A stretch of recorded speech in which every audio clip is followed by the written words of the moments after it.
We know who the Seahawks starting quarterback is going to be in 2024, but what does the present mean for the future at the most important position in professional sports? Gregg Bell and I are going to be breaking it all down here on a Thursday edition of Locked On Seahawks.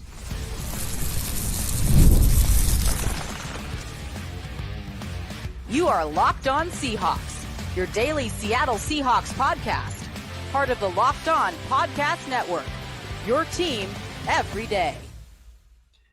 Greetings, 12. This is Corbin Smith, host of the Locked On Seahawks podcast, your daily Seahawks podcast, part of the Locked On Podcast Network, your team every day. A special thanks to all the 12s out there for tuning in and making Locked On Seahawks your first listen 5 days a week, whether you're in nearby Fife, Washington, or over in Gregg's neck of the woods in West Point, New York. We greatly appreciate each and every one of you. Glad to be bringing it on as we continue our Seahawks. Huh? You got some West Point people on there? We do. Yes, we do. Yeah, we actually have. We've got all three parties. We've got people from Air Force. We've got people from Navy. I know that's probably not what you want to hear, but yeah, we've got listeners from all over the place in the armed academies. So anyway, we are so excited to have Gregg Bell here from the Tacoma News Tribune joining us for our part 4 of our Seahawks training camp storylines.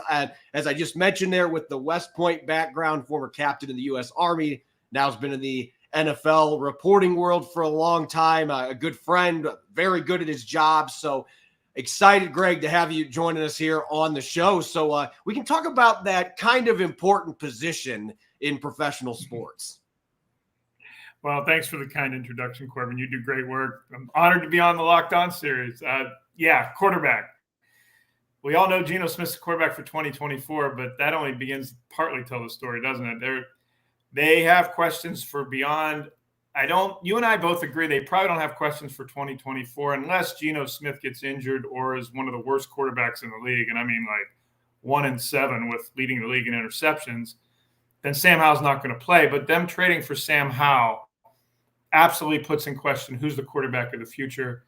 The peculiar situation, as you know, Corbin, most people listening, watching know, both Sam Howell and Geno Smith's contracts end after 2025.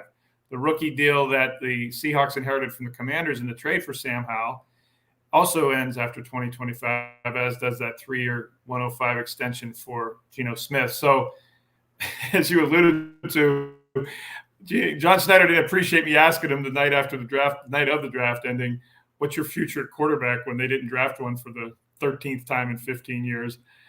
And when he finally got around to saying he didn't like the question, he finally did answer with Sam Howell, Sam Howell, Sam Howell. And then he threw in Geno Smith. But his first 3 names he mentioned were Sam Howell. And that's what makes me think that may be where they go from here. But they don't know that yet. That's all an unknown. And it's some of what's going to be interesting this summer. Yeah, and that really leads into the essential question, the storyline for this particular episode, because everybody knows Geno Smith and Sam Howell are the top 2 quarterbacks. You added P.J. Walker, but you're looking from a long-term scope. And to me, this is really the question that's got to be answered, because we're looking at this upcoming training camp, but Geno Smith is the undisputed starter. The Seahawks have made that clear. The OTAs, you and I were both there, minicamp, they couldn't have made it any more clear that this is Geno Smith's job. And the way the 2 guys performed out there, it was pretty obvious who should be the starter out there based on what we saw. But really, the question here is, what does the present mean for the future at the quarterback position? And I think when you're looking at Sam Howell in particular, like, you traded for the guy, you've got 2 years to evaluate him, but how can you truly evaluate him in Ryan Grubb's system? I mean, are you going to be basing him off being your 2025 starter on preseason reps? I mean, there's a lot to unpack here when you're talking about that particular question, what the present means for the future at this position. Exactly, Corbin. If this season goes as the Seahawks are hoping, Geno Smith plays all the snaps, at least all the meaningful ones, if not all of them, like Russell Wilson used to, and Sam Howell plays none, and Sam Howell makes no starts. If Geno Smith makes all the starts and picks all the meaningful snaps, that means he's approaching his Pro Bowl level performance of the last 2 years. That means he isn't leading the league in interceptions. They're not 1-7 midway through the year, and he's not hurt. And because he's a $30 million cap hit, that he's your starter until he proves himself out of the job. So if it goes as he and the Seahawks wanted to, this time next year, Corbin, we should still not know what Sam Howell looks like in meaningful snaps in the offense in real games because he would not have played except in the preseason and his training camps coming up.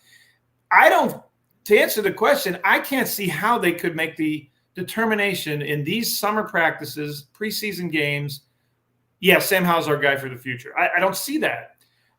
But then I don't see a place for him in this year's game planning either. I don't see you benching Geno Smith or giving Sam Howell a couple reps in each half to prepare him for the future. Now, Geno Smith's cap hits again $30 million next year. He's going to be 35 years old going into the last year of his contract. He's not the quarterback of the future.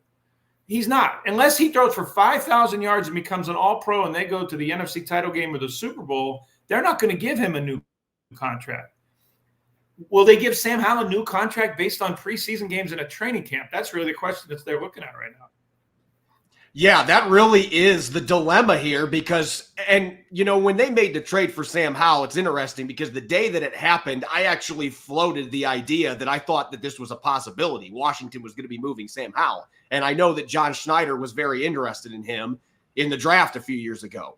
But Drew Lock was their pseudo draft pick. And so I think that was the reason Seattle decided we're not going to go that route. And so then they make this trade for Howell. As far as fit goes, I can see why John Schneider would like this kid, but it does create a conundrum here where, Geno Smith's been a Pro Bowler the last 2 years, and Geno Smith has been in the top 6 in almost every category over the last 2 seasons. When you put him up against even Mahomes and company, he's in that top 6 in almost every stat. And so they're in a position where, like you said, we're paying you all this money. We're not going to be giving Sam Howell this opportunity to win the starting job. But at the same time, you're like, but he's 23. He's a young guy. He started 18 games, and the organization seems so high on him. It does create a real conundrum, though, where it almost feels like you're in a middle ground where you can't really make the decision you need for your future. Well, this goes all the way back, Corbin, to 2016-17, when Russell Wilson was rolling along, have gone to 2 Super Bowls, never missed a snap, played all the plays, and then Ndamukong Suh twists his ankle in the Miami game early in that season.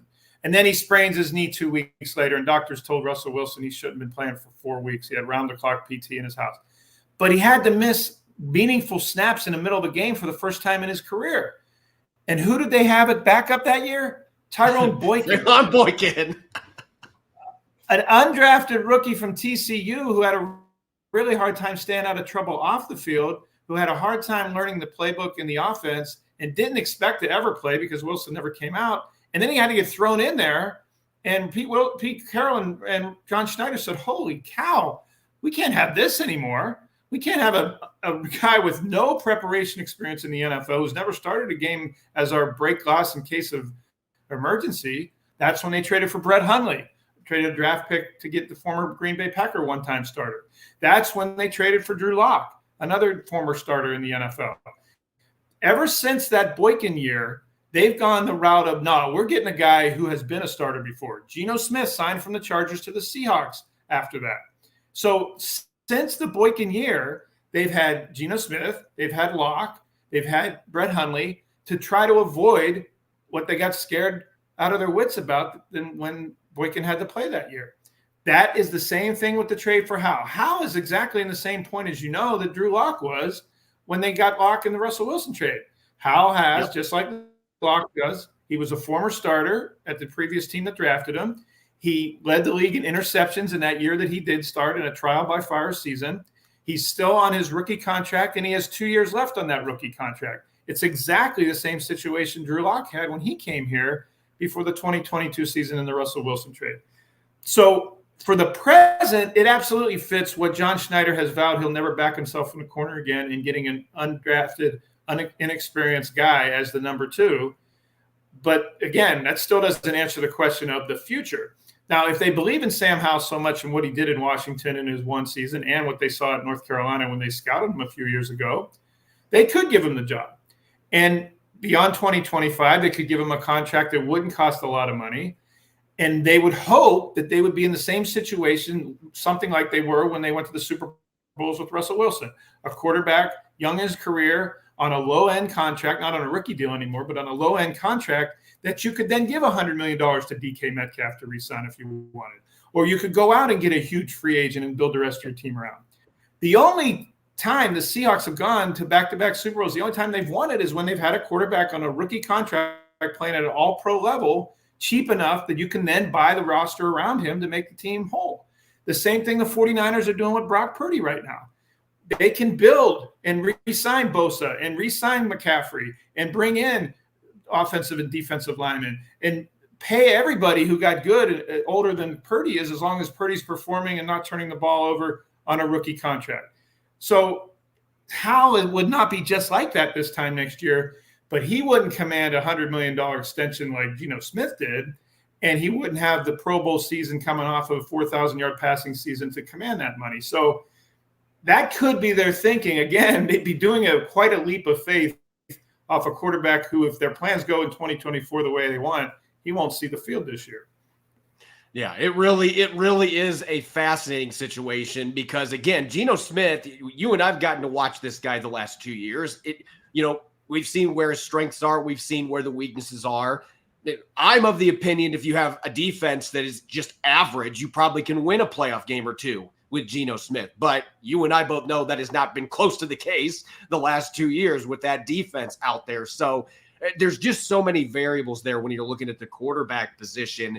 And I kind of want to throw this bone at you for a second. We had Danny Kelly from The Ringer on here last week, and Danny does a great job with scouting quarterbacks, just scouting college players in general. And Michael Penix Jr., that was the pro comp that he had was Geno Smith. And so I think that's another wrinkle that we can throw in here because you mentioned, Geno's not the franchise guy unless he goes out and throws for 5,000 yards or he has 40 touchdowns or whatever. But Michael Penix Jr. was pretty dynamic in that offense. And now you've got the same play caller, Ryan Grubb, with Geno Smith. And so, does that open up that possibility if everything just clicks for Geno that, John Schneider, maybe he's playing with house money like, oh, crap, I've got a guy that really can run this offense well, and quarterbacks can play well into their deep 30s, early 40s now. Could be. First of all, I will tell you, and you probably know this too, but I was told, and up to the draft, the Seahawks were very interested in drafting Michael Penix. Of course, Ryan Grubb knew him and wanted him, but they weren't willing and didn't have the draft capital, nor willing to part with some of the players it would have taken to move up in the top 10 and get where Penix ended up going to Atlanta at 8. They did call about moving up, but they weren't willing for the price that it would have taken to get into the top 10. So the Penix comparison is apt because absolutely they would have loved to have him here. He could have sat a year as a redshirt in Geno Smith's contract year this year. Next year, when Geno Smith is lacking most of his guaranteed money and they can cut him more affordably, they could have done that next year and Penix could have had the job. They could still do that with Sam Howell. Let's say a couple things about Geno Smith. One, when you say he's a Pro Bowl quarterback, it's a fact. He's a Pro Bowl quarterback the last 2 years. I'll submit that being a Pro Bowl quarterback is not what it used to be. You can be a Pro Bowl quarterback if you're breathing and you feel like showing up for the Pro Bowl. But the year before, he was a bona fide Pro Bowl, an absolute 4,600, 4,200 yards, broke 4 of Russell Wilson's passing records. And the second thing on Geno Smith is I am a firm belief that he is part of the solution in Seattle and not the problem. You mentioned the defense subverting him. His offensive line was terrible last year. They never could get the run game established. They didn't have pass protection. There were many, many times that Geno Smith wanted to throw the ball down the field, and his receivers still had his backs to him as he was getting flushed out of the pocket. Yeah. They wanted to throw deeper. Shane Waldron got criticized for that, but they wanted to throw deeper balls. And Smith got moved off his spot and had to go elsewhere or throw it away too early in the progression of the play. So I don't see their offensive line taking the quantum leap to equal the line of scrimmage play they need to beat San Francisco and win the division. If they can't win the division, they're not going to have home playoff games. You're not going to have home playoff games. You're not going to the Super Bowl. That's the history of the Seahawks in a nutshell. The issue of right tackle with Abe Lucas is a problem. Right guard is unsettled. Christian Haynes, I think, is going to win the job as a rookie third-round pick, but he'll be unproven. Oluwatimi is going to get his first chance in his second NFL season to be a full-time starting center. Laken Tomlinson was once a Pro Bowl left guard, but he's in his early 30s and only on a one-year deal. The only sure thing in the offensive line is at left tackle, as you know, with Charles Cross, and he had his problems with the best speed rushers, not only in the league but in the division. They are far from settled on the offensive line, and I don't think they're improved enough to win the division. The gap on the line of scrimmage on both the offensive and defensive lines against San Francisco, to me, is still too large that no matter what Ryan Grubb wants to do with Geno Smith and DK Metcalf, Tyler Lockett, Jackson Smith and Jigba, Kenneth Walker, it won't matter if those four horses in the front aren't blocking consistently. And that's why I think sometimes Geno Smith gets a bad rap. People have in their head, oh, he's a career backup for the Jets. He never amounted to anything. Journeyman for 7 years, 1-year contracts. Yeah, that might have been his past. He has not played anything like a journeyman for the Seahawks. And in fact, I think he's played extraordinarily well with the lack of consistency he's had on the offensive line. Speaking of that offensive line, I had to put this down on my question list because you and I, we chat time to time when we're watching practices. And one of the, aside from the quarterback thing, the other topic that you and I just throughout OTAs just kept mentioning, I almost felt like it was like an Abbott and Costello play, like who's on first, who's on second with that offensive line. And most notably, who in the hell is going to be playing right guard? You just mentioned Christian Haynes, and I would tend to agree with you that I think that he's probably the favorite to win that job. But I will say this, a lot of times when you see players, and you know this from all the years that you've covered the Seahawks and covered the NFL, a lot of times you see guys that come out of nowhere that get reps and OTAs with a starting team that aren't going to be starters. They're not really going to be in competition for that job. But I get the feeling that McClendon Curtis is a player that everybody should be keeping an eye on, and it's not just a situation where the guy was just filling in a gap. I mean, he is actually younger than Christian Haynes, and he's got tackle background, and he's got really violent hands. I mean, I'm just curious of your assessment there because it is one of those positions where it's extremely concerning because there's such little experience, and yet you do have three guys there that are young players that all have some different skills that, if Scott Huff finds the right guy there, he has no allegiance to their former players they drafted like Anthony Bradford. He's got to put the best guy he can get in there. And so it's both concerning and it's also really fascinating. It is fascinating. And yeah, I'm with you. I wouldn't just say, well, McClendon Curtis was a waiver pickup last year, so they just had him thrown on the roster. He was on the active roster most of the season, usually a game day inactive. But he's someone they liked enough to put on their active roster for the entire season last year. They could have easily taken him or someone else and put him on the practice squad. They didn't get – Phil Haynes could have been, but he always was injured, and he never fulfilled what he was supposed to be as a fourth-round pick out of Wake Forest. But if you count what Damian Lewis did at left guard, their guard play was so poor last year that no matter who it ends up being at right guard, there's a great chance that's going to be an improvement over what they've had year over year the last few years at the guard position. That is going to be important because they want to run inside and outside zone, as you know, with Ryan Grubb. Everyone thinks Grubb and Penix just threw the ball over the yard with Dunze and all the flanks NFL receivers they had. And it's true, he threw for 49 and 4,600 yards to lead the nation. But that was predicated on Dylan Johnson running for 1,100 yards. And when I went from the season finale of the Seahawks in Arizona and flew straight to Houston to cover the national championship game for the Huskies against Michigan, I thought the game changed in the first quarter when Dylan Johnson couldn't run and was hurt. And when Michigan saw that Washington didn't have Dylan Johnson, they just ganged up on rushing the quarterback with their interior defensive linemen, and there was no run read at all. And they took Penix and the Huskies right out of the game. And Dylan Johnson, Grubb and Huff, if you talk to them, they talk a lot about the run game and the run fits. You and I saw Geno Smith and Kenneth Walker doing run fit drills at the start of OTA and minicamp practices, which I've never seen in the 15 years I've covered this team. They are going to go back to square one on the run game. Charbonnet is going to be in it. Walker's going to still be the number one, and Charbonnet is number two. But they need horses to block like that. And that's what makes me wonder if Anthony Bradford, when he gets healthy, might not get a long run and look at right guard, because he seems to be, and they drafted him to be at LSU, the more road grader masher type. They have to make a decision on whether they want pass blockers or run blockers first. I'm submitted that position guard. They might want to go with some run blocking first guys and take the pass protection first guys out on the outside of tackle. But I think ultimately Christian Haynes is going to win that job at right guard. He is reputed at Connecticut to be both the run guy and the pass protection guy. But, man, they have to get better, as you know, Corbin, at guard. They have to be better in the offensive line, period, or all this that we're talking about Ryan Grubb is not going to matter. Yeah, and they're going to have I believe this is the fourth center that's going to be starting in week one in out of 5 years. They've had 4 right guards starting in 5 years. Like, yeah, it has truly been. 9 centers in 9 years since they drafted Max Unger. 9 different centers have started at that position since they traded Unger, to New Orleans.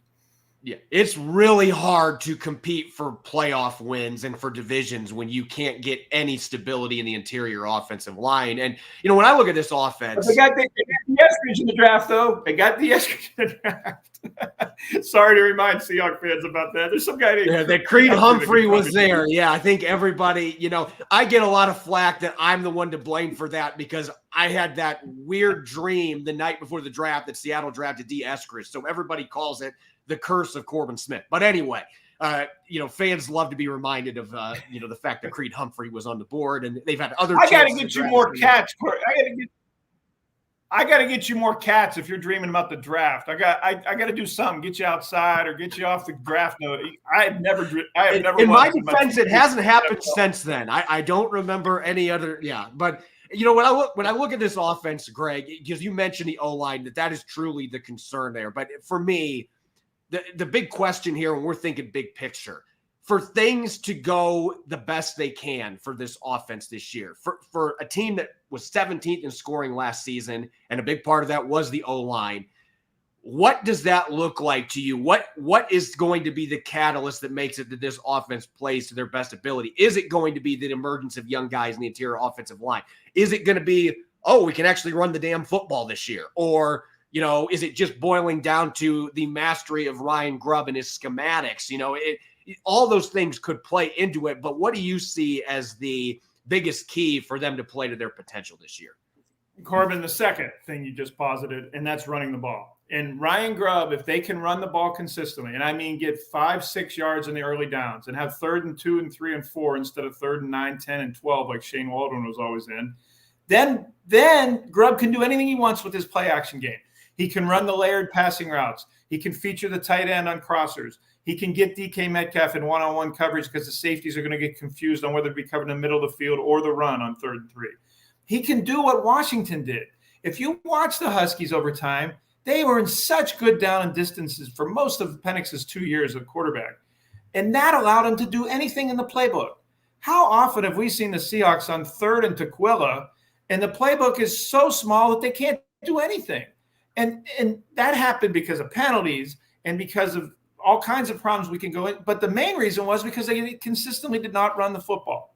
So if they can get a running game that Grubb wants to have, and they can get offensive linemen that can block for the outside zone, now you've got Grubb running the entire playbook. He talks a lot, Grubb talks about putting safeties in a bind and making them have to choose the layered routes across the middle, honor the play action, and all of a sudden here comes the deep X or the Z receiver deep down the field to the outside. That's how Roma Dunze got open so often, and McMillan and all those guys, because the defenses had to play everything else in Grubb's offense. Until they run the ball, the Seahawks can't do that.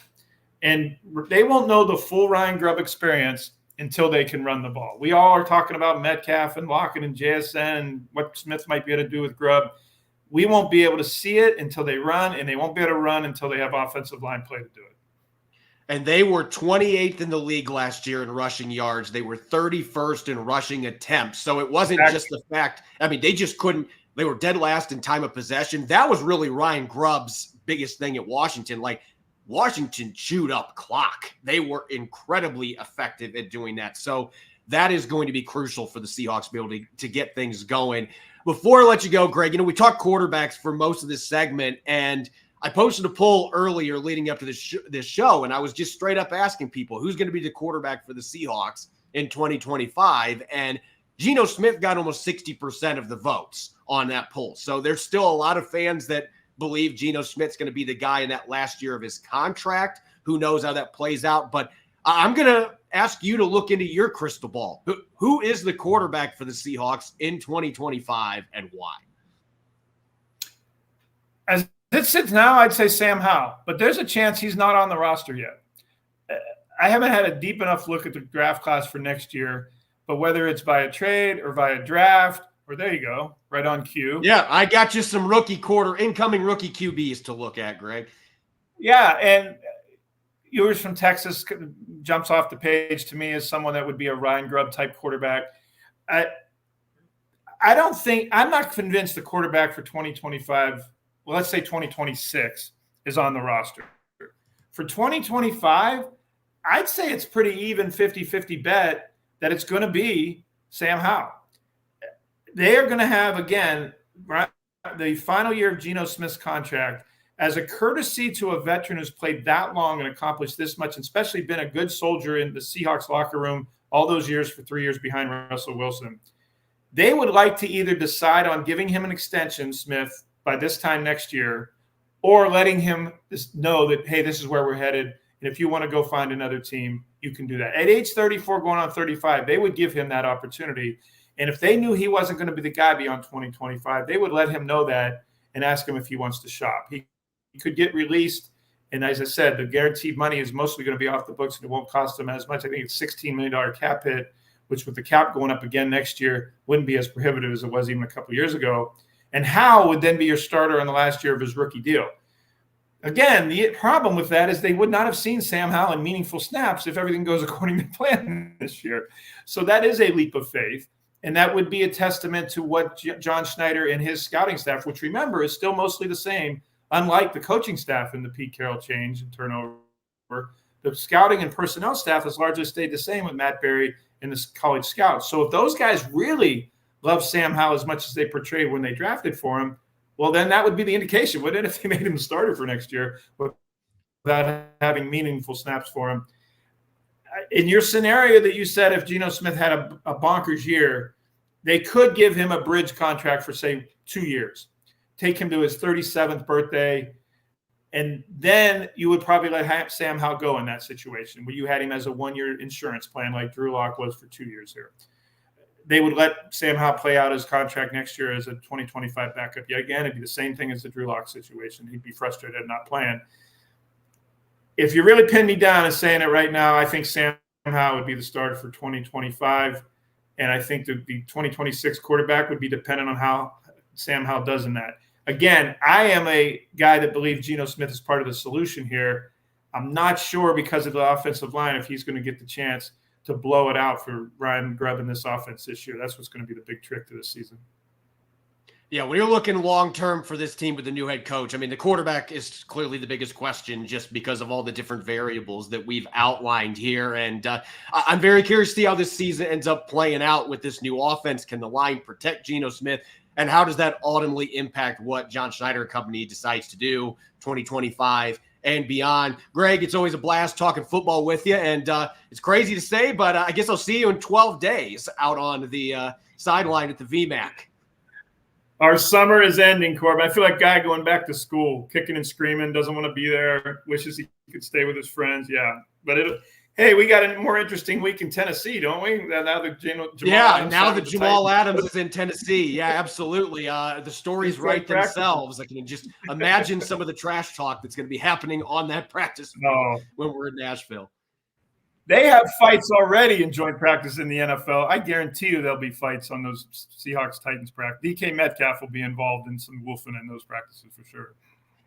I could see some of the linemen as well. There's a little bit of a link between Lake and Tomlinson and a few of the guys that are on Tennessee's defensive line. So, guys hitting other teams tend to make some interesting things happen. But anyway, I will see you that first day of training camp, and looking forward to it. You enjoy the rest of your summer, good sir. You as well. Thanks for having me on. Thanks, Locked On, for listening. Take care. Thanks, Greg. Appreciate it. When I come back, we are going to be digging into our 90-man countdown. We got a couple of offensive linemen that we already discussed earlier in the show that we're going to be looking at. We'll be getting to that up next here on our Thursday edition of Locked On Seahawks. This episode of Locked On Seahawks is brought your way by Game Time. You shouldn't have to think about skipping a mortgage payment when you buy tickets to your next big event. Game Time is the fast and easy way to buy tickets for all the sports, music, comedy, and theater near you. Killer last-minute deals, all-in prices, views from your seat, And with their best price guarantee, Game Time takes the guesswork out of buying tickets. Back in early May, my wife and I got awesome lower bowl seats to see Judas Priest in St. Louis. We got to see Rob Halford and company for just $75 a ticket and enjoyed the chance to see an iconic band up close without breaking the bank or breaking the law. If you thought I was going to skip out on that good deal, you've got another thing coming. Game Time has deals on tickets right up to the day of the event, and the Game Time guarantee means you'll always get the best price to write your own memories. If you find tickets in the same section in a row for less, Game Time will credit you 110% of the difference. Take the guesswork out of buying tickets with Game Time. Download the Game Time app, create an account, and use the code LOCKEDON for $20 off your first purchase. Terms apply. Again, create an account and redeem the code LOCKEDON for $20 off. Download Game Time today. Last minute tickets, lowest price, guaranteed. Welcome back to the Thursday edition of Locked On Seahawks. This is your host, Corbin Smith. A special thanks to all the 12s tuning in. Thanks for making Locked On Seahawks your first listen 5 days a week. We greatly appreciate it. And a special thanks once again to Tacoma News Tribune reporter Gregg Bell for coming on and sharing his insight on the quarterback situation in 2024 and beyond as we head towards the start of training camp. Resuming our 90-man countdown, this is going to be a very offensive line-heavy trio of players that I'm going to be looking at here. A couple guys that we actually talked about during the interview with Gregg Bell a few moments ago. And going to be starting off with a guy that it's weird that I'm saying he's an X factor because Anthony Bradford is the second most experienced guard on this roster. He started 10 games as a rookie last year for the Seahawks. Laken Tomlinson's the only other player, and he's got a very large lead over Anthony Bradford in the number of games and starts that he's played, obviously being a 10-year veteran. But Anthony Bradford is the second most seasoned guard that's on this roster, and yet there's a lot of questions about whether he is going to be the guy at right guard for Seattle. When you look at his rookie season, those 10 starts, you saw some of the flashes in terms of being a road grader, a big mauler that can get guys off the ball, surprisingly nimble in the zone blocking game for being 335, 340 pounds. He is pretty light in his feet. He had really good testing numbers at the combine. The problem is the flip side. His pass protection, more times than not, he had some real issues dealing with interior defensive linemen in the NFL, the athletes that you face, particularly in the NFC West. Aaron Donald's no longer in LA, and maybe that helps a little bit, but there's still some studs in this division. Braden Fisk is the new DT for the Rams, and he's a really athletic pass rushing interior defender. So Anthony Bradford is going to have to prove that he can handle those type of players and make some major strides in pass protection. He missed most of OTAs with an ankle sprain, and that allowed McClendon Curtis the opportunity to get a lot of reps with the first team. So you add in Curtis, you add in rookie Christian Haynes. These players that the Seahawks have competing at right guard, it is far from a given that Anthony Bradford is going to be able to hold on to this job as the incumbent going into training camp. I'm curious to see what it looks like when we get there, but I could see this being a case where if Bradford, his physicality shines through and he makes some strides in pass protection, there's a lot to like about this kid, and he's only 24 years old. He is a young pup. There could be some things that really jump out, and Scott Huff thinks this is the guy I can build around at right guard. But he is going to have to play his A game because Christian Haynes is coming. McClendon Curtis is very much in the mix here. There could be a scenario where he's the third guy in that group. And then suddenly you're not just talking about if he's going to be in the competition for the starting job. You're wondering, does he make the football team? I think it's very unlikely that you see this team without Anthony Bradford this year. But I look at this season, I feel like as far as starting goes, it's far from a given for him with Christian Haynes and McClendon Curtis there competing at the right guard position. Continuing to count down, I want to go over to the other left guard spot. And to me, both these players had to be lumped together, but for different reasons. Anthony Bradford is that second-year player that you hope is an ascending talent. At left guard, you've got Laken Tomlinson, who has started more than 125 games in the NFL. A couple years ago, he was a Pro Bowler with the San Francisco 49ers. So there is Pro Bowl pedigree there. He's had some really good seasons in the NFL. Last year, though, was not one of them, with the Jets gave up 7 sacks and 52 pressures, according to Pro Football Focus. When you look at those raw numbers, it looks pretty ugly, and you're wondering, why is that guy brought in to be the starter, replacing Damian Lewis? But you go back and you watch the film, sometimes numbers need context. And Tomlinson had his struggles last year, but I think any guard that was put in that system last year in New York, that offensive line with the Jets, it was a disaster. That offense was a disaster. And Laken Tomlinson has a long track record of being a solid, maybe not spectacular, but a solid starting offensive lineman in the league. He's really intelligent, Duke graduate. You're talking about a guy that's incredibly powerful. You can watch on his Instagram. The guy was squatting 455 pounds like he had a banana on his back. Like, the dude is incredibly powerful.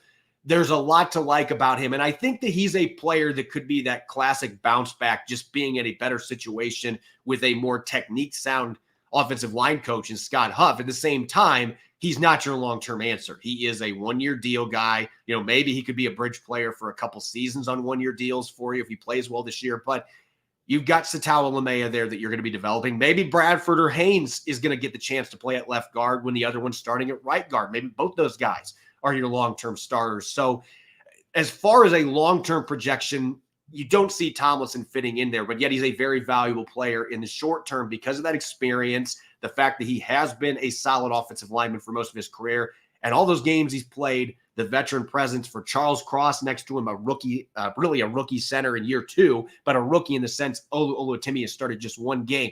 Having a guy that's played that many snaps, that's going to be a big deal. So he's going to be the starter at least to open the season at left guard. And as long as he plays well, I don't see anybody threatening him at that position. So that makes him a very important player for this Seahawks team to really be able to get that offense back to being a top 10 caliber unit as they expect that it should be. And rounding out our 90-man countdown, going to go to the secondary with another player brought in free agency. Laken Tomlinson came over late in April. One of the first free agents that Seattle signed was Rayshawn Jenkins. And interestingly, Jenkins, most of the time when you see a free agent make a visit to the Seahawks or any other team and then they leave without a contract, normally wherever they're going next, that's where they get a contract from. But Jenkins went down to San Francisco, met with the 49ers, and then decided, you know what, I'm going to take the Seahawks offer.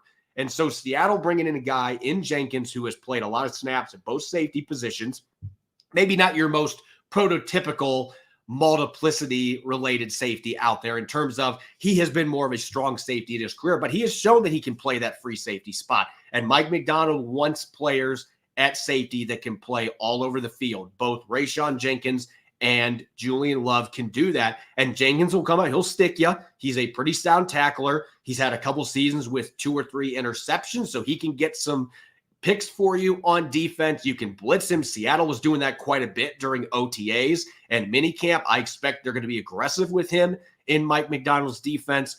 And at least from a short-term standpoint for a 2-year deal, this can be a bridge player. He might be a guy that can get another contract and play well into his mid-30s. Safeties can do that sometimes, and he is not an overly expensive player, but he does things the right way.